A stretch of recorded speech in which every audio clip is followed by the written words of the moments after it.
So here's the next question. Do spiritual people still want something? Aren't they ascetics by nature?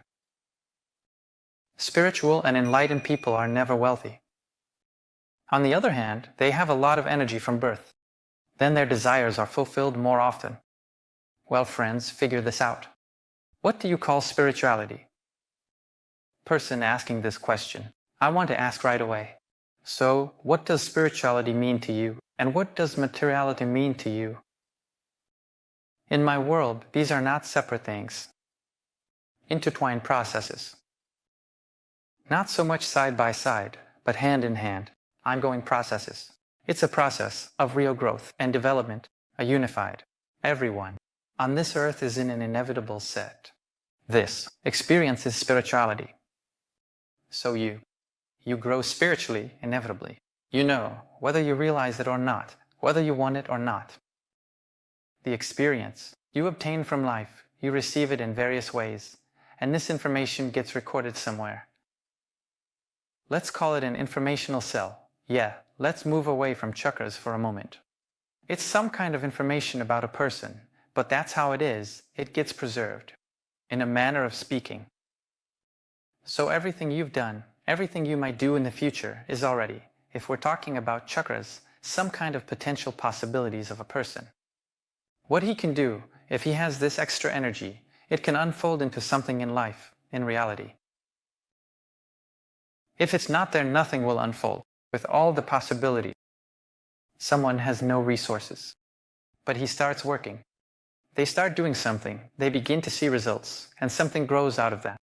So why does this happen for some people and not for others? I'm saying that this is information, that this is spirituality. So, the information about a person that exists in the internal system. Yeah, that is his information. Well, let's say an energy informational system, which can somehow unfold. And again, our mental fields, our astral fields of this. Let's keep it simple, like these are thoughts and feelings. Yeah, it's that simple. I mean, if you feel really good in the astral, you feel yourself new in reality. Emotions work. Things depend on the spectrum. There are good and bad, but these are emotions and they work. Questions reveal mental dysfunctions. If you're stuck, questions help us understand. We can pinpoint the idea because questions give us understanding of what things a person's consciousness gets stuck on. Understanding. The person's consciousness gets stuck on certain things. Accordingly, if we talk about spiritual people having to sit in a cave and blow bubbles, but it's a cool theory. But it's a nice theory to distract, like they said, that they love. Or it's a person who wanted to steer away from real development by coming up with some chakras. So here I'm telling you that the theory, that a spiritual person is an ascetic by nature and shouldn't have anything in the world is just that, a theory. I'll tell you straight up. The opposite, that in reality those people who actually have the most, the ones who have the most are actually those people through whom the most information flows, and accordingly, their structure is more powerful. So that there's a possibility to actually process and channel these flows. Evolution has no ethics. Nature aligns, strength isn't all. Look at nature. Yes, everything works out here, as they say, not just who is stronger is right. And if you pay more attention, the same thing is happening in the world of society. Gradation. That people with a lot of resources indeed, people with a lot of potential, well, their law holds true. Their truth is more truthful. Another truth, it's not as relevant anymore. It doesn't matter what happened one way or another. We can already see this, right? It's obvious that the truth that's actually being broadcasted, well, it is considered the truth. All the other truths, they gradually get sidelined and become invisible. And that's why, in order to guide people in the direction that's beneficial for certain, that's right, a spiritual person is an ascetic. They don't need anything. But in reality, understand, energy potential is about information. Spirituality is first and foremost about having a certain potential of energy. Energy is information. The more information you have, the more you have in life, because these potentials are expressed in your life. So, reality is actually the opposite. So, more spiritual people are those who go through more life processes, through which greater potentials are realized. Firstly, finances. So, the top, kind of. Let's say this is the third chakra. So, the lower, the upper. That's the third chakra.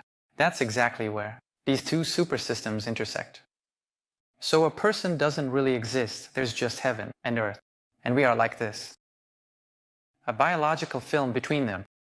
And so, when heaven and earth connect within a person, yeah, in the third chakra, that's where the ego rises.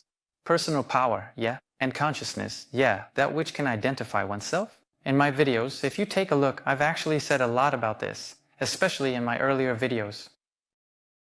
Well, right now I can just say that, in my opinion, Osho was the first one to say that. And what's the point of all this self-denial if you have potential? Use it, live with it, nothing's stopping you. And then you understand. The reality that unfolds, we see that. Personal defense mechanisms weren't worked through. And the system he built was imperfect. So ultimately, that led to its collapse. To initially, think about the idea. First of all, it's about the theory. And then later on, you can somehow unfold it into practice. Meanwhile, there are techniques. I'm telling you, there are techniques that work 100%. But first and foremost, it's meditation itself. Because a lot of people just sit there with their eyes closed and call it meditation. I tell them, a hollow bamboo, it's a bit different. You need to redistribute your attention. You need to understand that there's attention, a beam of attention and volume, when you focus it on your field structure. Basically, for mentally healthy people, it happens pretty quickly, and they can see the difference right away. Well, it gets more interesting from here because sensations start to kick in. It begins. Developing your own table of sensory interpretations through which everything flows. Understanding what's happening right now. And what do I actually feel at this moment? And it just gets more interesting from there. So, as for me, it's about spirituality and enlightenment. Well, it's great that there are ideas about how things should be. But believe me, life is just the way it is. She doesn't care how it should be. She just takes and unfolds those programs. The priority programs that she's interested in. So what survives is what's interesting. Hierarchical systems that originally lay out all these programs. They produce music, they create a tone, and observe how it all plays out here. So that's it, friends. I recommend you do it yourself. Little by little, practice it. Don't just sit there, thinking, oh, they're bad over there. Those people are bad. These people are bad. Try it for yourself. Try it for yourself. Gain your own experience, your own results. Based on that, you'll have an understanding of what's right, what's wrong, what works, and what doesn't. And this sphere, if we're talking about spirituality and enlightenment, is huge. First of all, to talk about it, I think it's necessary. You need to read the treatises of the masters, starting from the very first masters, of course, to find where to touch upon. Of course, read a bit of philosophy and explore, delve into various Chinese philosophers and other people who said, yeah, some smart things. In order for her to start figuring out what's going on inside, what is there? What can we base our further discussions on? Of course, we can try, right away, somehow to create our own opinion, out of nothing. Give birth, but you understand that the experience of the masters from the past is wonderful, and it makes sense to take it into account, but it doesn't work in the world and in society. At the moment, we see that here. A collective game. So your intention, your attention, it affects me. My intention and attention affect you. So we are connected. And I can't go say I am great, you are there. That's it, well, stuck in emotions, in our own experiences, in attachments. And here I am flying on a cloud, so everything's good for me. I think this is not the way. This is not. This is not the path that humanity needs right now. And I'm talking about practical things that really transform the person himself, and his life, and the space around him, and the people around him. So, the more people there are who have the right understanding.